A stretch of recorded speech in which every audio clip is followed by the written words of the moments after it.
Bienvenue dans les 10 dernières minutes de votre émission Carré Politique. Nous allons nous intéresser à présent aux implications de la loi sur la légalisation de l'avortement, notamment sur le plan de la santé de la femme béninoise qui peut désormais interrompre volontairement toute grossesse. Et pour cet exercice, nous recevons Dr Nancy Sogbosi, médecin en santé publique. Dr Sogbosi, bonjour. Bonjour, Monsieur Paul.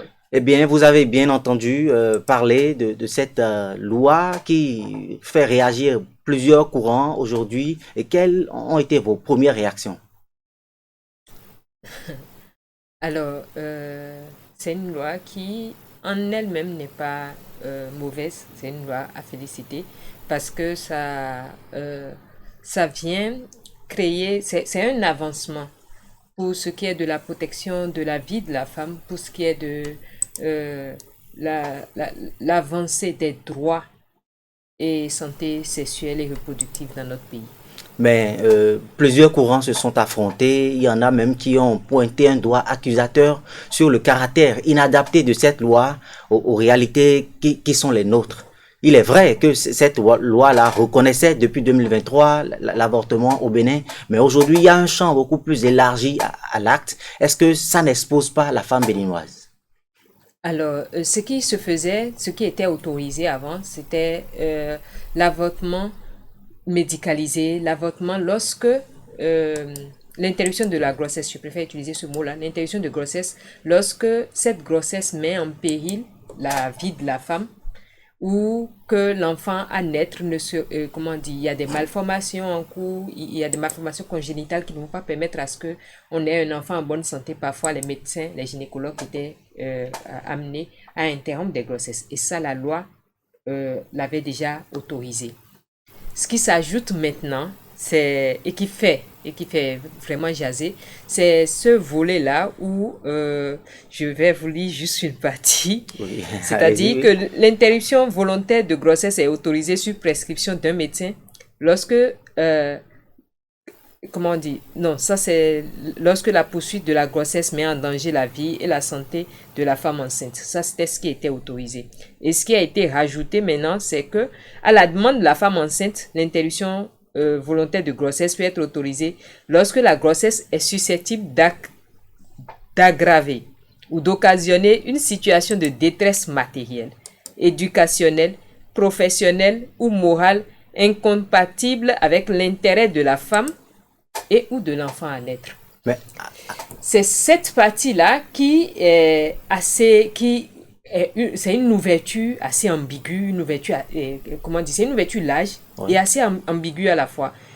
Et que la loi en elle-même n'est pas si mauvaise, mais c'est son application qui pourrait poser problème. Mais avec cette disposition de l'article 17 nouveau, est-ce que ça n'expose pas les auteurs de grossesse? Les auteurs de grossesse dans quel sens? Puisque la femme peut, dès qu'elle nourrit l'intention de mettre un terme à la grossesse, elle peut se rendre dans un centre de santé et le faire librement. Alors que peut-être qu'au préalable, elle n'a pas eu l'autorisation ou l'aval de l'auteur de cette grossesse-là. Est-ce que ça n'expose pas les hommes? Oui, là où le problème, en fait, il va falloir que les hommes soient beaucoup plus responsables. Parce que si vous n'êtes pas lié par un acte de mariage et que la femme décide d'aller vers l'interruption de sa grossesse, il vous sera difficile de pouvoir la poursuivre si après vous l'apprenez que vous n'êtes pas d'accord. Mais justement, dans un cadre, un couple qui est lié par un acte légal, par un mariage civil, ou même, c'est en ça que je dis, il va falloir, c'est dans la vulgarisation de la loi que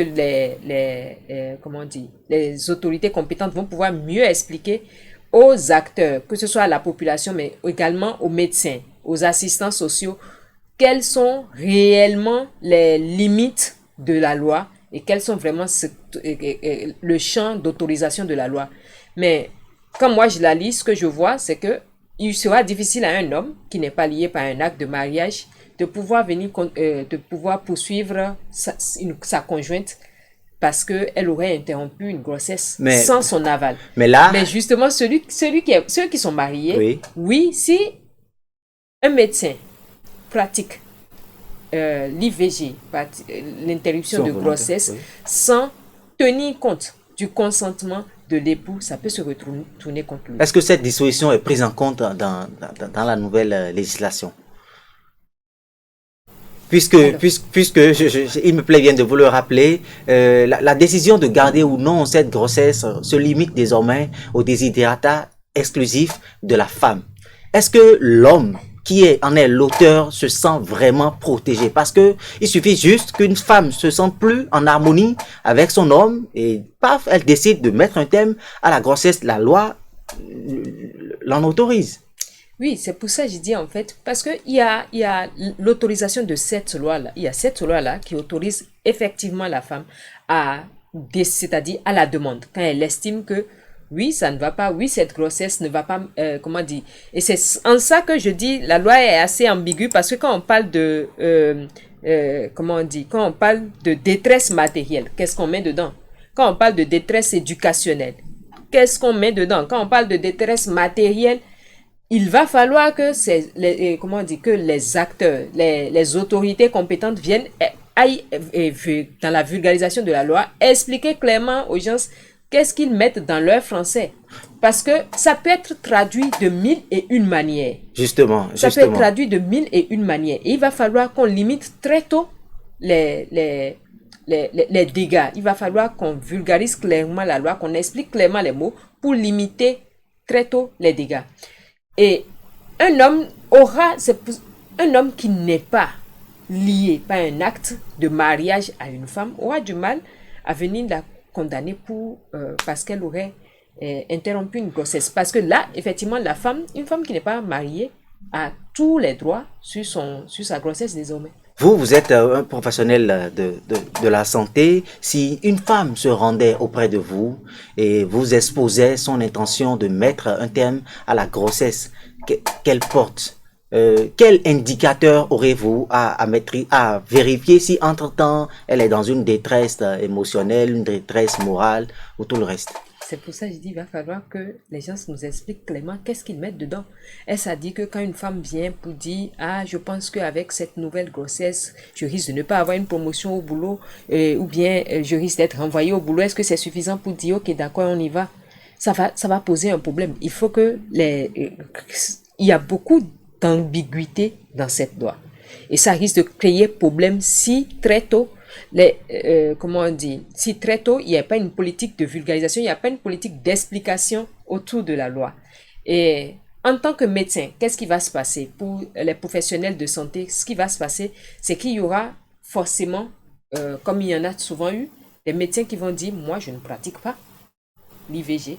Et normalement, ils sont dans leur entier droit de dire, moi, je ne pratique pas l'IVG. Vous voulez faire une IVG, ils vont sensibiliser, ils vont montrer vraiment tout ce qu'il y a comme contrainte, tout ce qu'il y a comme conséquences autour de l'acte et essayer de dissuader la femme. Mais si malgré leur démarche de dissuasion, de sensibilisation, la femme est catégorique et veut aller à l'acte, maintenant il y a des conditions à prendre en compte. La loi dit pas plus de 12 semaines d'aménorrhée. Et ça, il faut que les gens gardent ça à l'œil. Parce que le jour où vous pratiquez une IVG à une femme et que son époux ou quelqu'un d'autre arrive à prouver que l'IVG a été pratiqué à plus de 12 semaines d'aménorrhée, qu'est-ce que vous mettez dans l'aménorrhée? 12 semaines d'aménorrhée, c'est le nombre c'est un calcul qu'on fait depuis le moment où la femme n'a plus ses menstrues. Oui. On compte les semaines et c'est ça on appelle semaine d'aménorrhée. D'accord. Donc, après 12 semaines, ça fait 12 semaines, ça fait environ 4 mois de grossesse. Donc, après ce temps, la femme n'est plus autorisée à pratiquer une IVG. Vous avez suivi cette intervention du ministre de la Santé face aux députés à l'Assemblée nationale.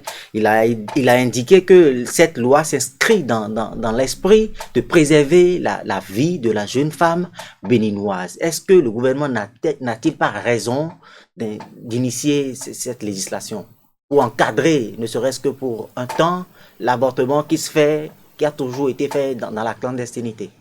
Oui, c'est pour ça que je disais tout à l'heure que c'est une avancée en ce qui concerne les droits santé sexuelle et reproductifs, mais aussi en ce qui concerne la protection de la vie de la femme, surtout des jeunes femmes.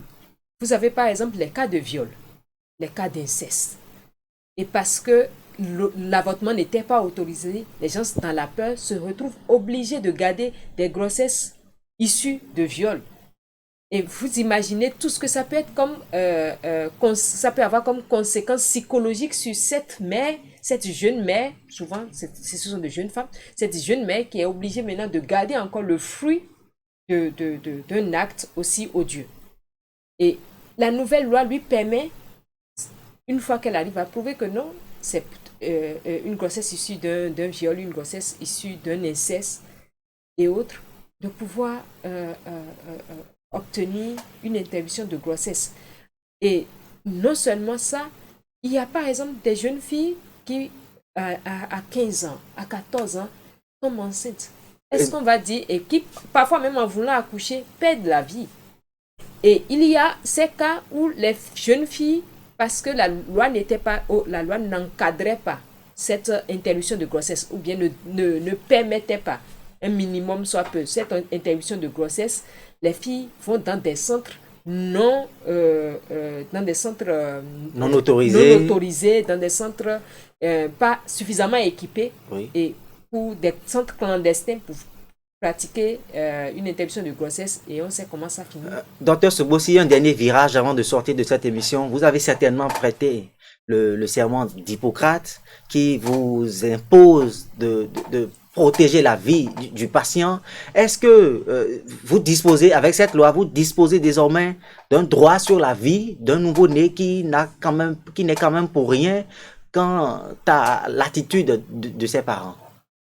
Vous avez suivi, par exemple, cette réaction du président de l'Assemblée nationale qui, au départ, était foncièrement contre cette loi et qui a dit même qu'il ne revenait pas aux députés de disposer de la vie du nouveau-né. Est-ce que ça vous donne désormais le droit de mettre un terme à une grossesse comme cela vous entend dès qu'un patient se présente à vous? En réalité, ce n'est pas au médecin, ce n'est pas le médecin qui décide le médecin n'a pas un droit sur la vie de l'enfant. Ce sont ses parents qui décident désormais. Mais il y a un champ beaucoup plus ouvert, plus élargi. C'est sa mère qui décide désormais.